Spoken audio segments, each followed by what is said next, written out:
Today we are taking a look at Saitama from One Punch Man. This is the Grandista figure in the Grandista line by Banpresto. One Punch Man is set in a world where strange monsters and dangerous villains appear without warning and threaten everyday life. A formal hero system ranks and manages those who fight back, while society treats these constant battles almost like a routine part of city living. Saitama is an average-looking man who trains so intensely that he can defeat any enemy with a single punch.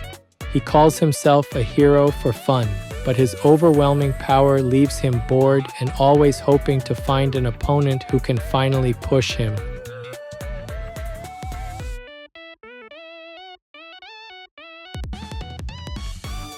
Today's highlights for this figure are a focused, battle-ready expression, a dynamic walking pose with flowing cape and sharp finish contrast. The face shows Saitama in his serious mode, with a tight mouth and sharp printed eyes under a smooth bald head. That simple design makes every small change in the brows and mouth shape feel strong and easy to read. The walking pose gives a real sense of forward motion, with one leg driving ahead and the other trailing behind in the stride. Working with that, the cape sweeps back in long folds that suggest wind and help the figure feel full of momentum. Finish contrast pulls everything together, with matte yellow suit and cape set against glossy red gloves and boots. Metallic touches on the belt buckle, zipper pull, and cape clasps add bright points that keep the simple color scheme interesting.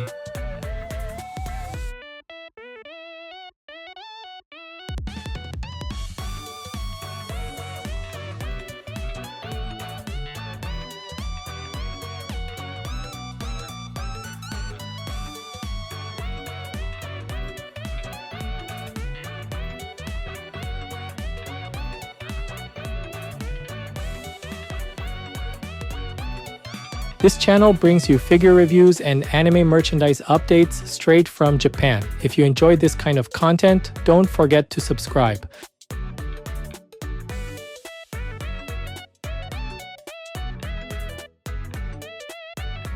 The face here captures the moment when Saitama drops his relaxed mood and turns completely serious. His mouth is reduced to a small straight line, but the tight shape makes the expression feel firm and determined. The printed eyes are narrow and angular, with black lines set sharply against white so the gaze reads clearly from any angle. A hint of furrow across the brow area suggests focus and tension, even though there are no deep sculpted wrinkles. Because the design is so minimal, the printer work has to carry a lot of weight, and the crisp outlines do that job well. There is no visible gloss on the eyes, which fits the flat, almost deadpan look that suits his character in serious moments. The head itself is a clean, bald sculpt in skin tone, with smooth curves that follow the skull shape. Subtle contouring around the temples and crown keeps the head from looking like a simple round ball. The ears are carefully modeled, with clear inner folds and edges that stop the side profile from feeling blank.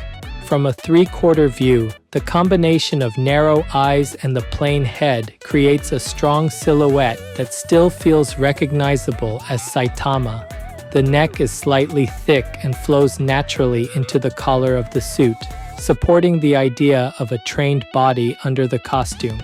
Because there is no hair or extra ornament, every tiny shift in angle changes how intense the eyes appear. That simplicity means the serious face stands out even more when viewed with the sweeping cape and active pose. It is a design that relies on clean sculpt and print rather than heavy shading, and that choice fits this character very well. Even with no hairstyle to describe, the bald head becomes its own kind of statement, matching the straightforward impact of the hero himself.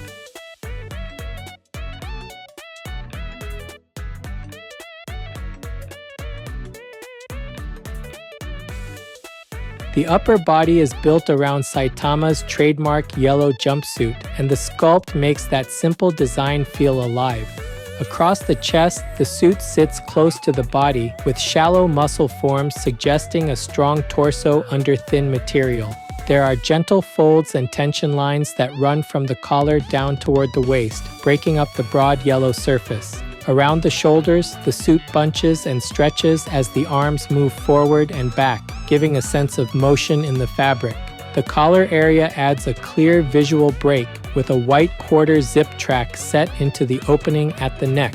A small metallic zipper pull sits at the top of that track, catching light and adding a neat functional detail. The white cape attaches to the suit with two round metallic clasps placed over the shoulders, each painted in a silver-like tone. These clasps are simple circles, but their reflective paint separates them from the matte cape fabric around them. The cape itself flows back from the shoulders in broad panels, with sculpted folds that suggest weight and air catching the cloth. It hangs and streams backwards along the stride, echoing the direction of movement set by the legs and arms. On the arms, the bright red gloves reach up past the wrists and continue under the sleeves of the jumpsuit. Their glossy finish contrasts strongly with the matte suit, making the fists stand out at the front and back of the pose.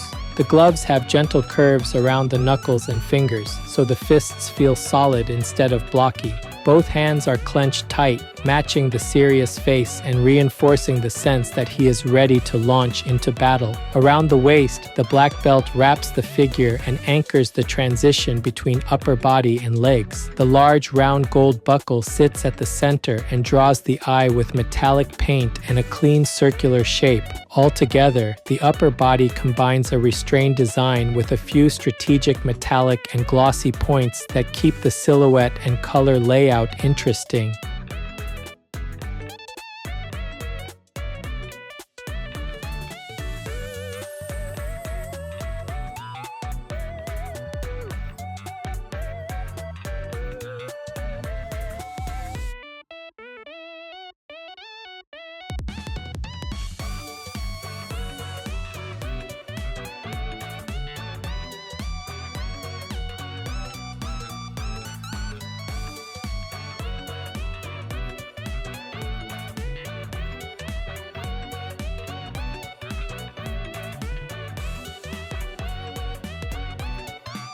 At the waist, the belt not only adds color contrast, but also marks the start of the long yellow legs of the jumpsuit. The fabric continues down in a single piece, with muscle lines suggesting powerful thighs and lower legs under the smooth surface. Subtle folds appear around the knees and behind the legs, showing where the material stretches and compresses as he moves. One leg is planted forward and bears most of the weight, giving the pose a firm sense of direction. The other leg extends back along the same path, with the heel lifted slightly so the figure feels mid-stride rather than static. This arrangement makes the walking motion easy to read from several viewpoints without needing extreme angles. At the bottom, the red boots reach up to mid-calf and follow the shape of the legs closely. The glossy finish on the boots picks up light differently from the matte suit, so the feet do not disappear into the yellow. Sculpted seams and panels around the ankle and top edge help the boots feel like separate pieces worn over the suit. The forward boot looks firmly planted, while the trailing boot tilts to match the lifted heel, reinforcing the sense of ongoing motion. From the back, the line from boots through legs to the cape creates a strong diagonal that supports the feeling of speed and intent. He stands on a simple yellow triangular block base that echoes the suit color without drawing focus away from the body. Because the base stays low and solid, all the energy of the composition comes from the stride and the cape rather than any extra structure. The overall result is a lower body that carries the action of the pose clearly while still matching the clean, iconic design of Saitama's costume.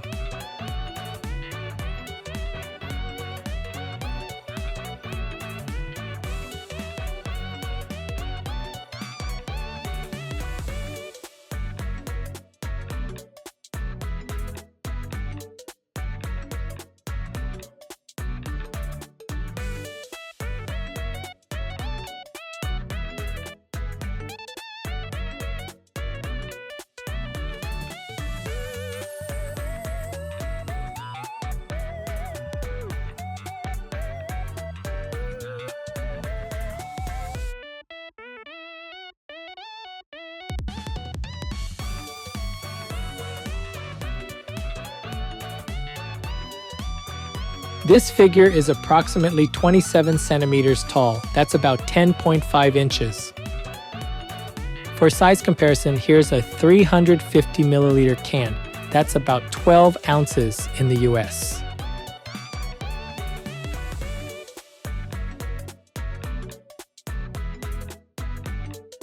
Overall, Saitama Grandista by Banpresto delivers a strong representation of the character at the moment he heads into battle. The face uses a minimal design, but the narrow printed eyes and firm mouth capture his serious mode very clearly. A smooth bald head with carefully shaped ears and subtle contouring keeps the sculpt from feeling empty despite the lack of hair. The transition from neck into the collar of the suit helps sell the idea of a trained body under a simple costume. On the upper body, the yellow jumpsuit shows enough muscle form and wrinkles to feel believable without breaking the clean comic style. The white collar and metallic zipper pull add just enough functional detail at the neck to keep that area from looking plain. Cape clasps at the shoulders, painted in a metallic tone, give the cape a clear anchor point into the design. The cape itself sweeps back in long folds, echoing the direction of the stride and adding a sense of weight and movement. Red gloves with a glossy finish sit over the arms and frame the clenched fists that point along the direction of travel. Across the lower body, the belt and round gold buckle break the yellow field and align with the drive of the legs. The planted leg and trailing leg create a convincing mid-step moment, giving the whole figure a focused forward push. Glossy red boots complete the silhouette and tie in with the gloves, while the yellow triangular base stays visually quiet. From many angles, the combination of simple colors, strong pose, and selective metallic accents makes the sculpt read clearly as Saitama. Because of that, fans of One Punch Man or Saitama will enjoy this piece. With that focus, collectors who prefer bold superhero poses and clean, iconic costumes should appreciate it.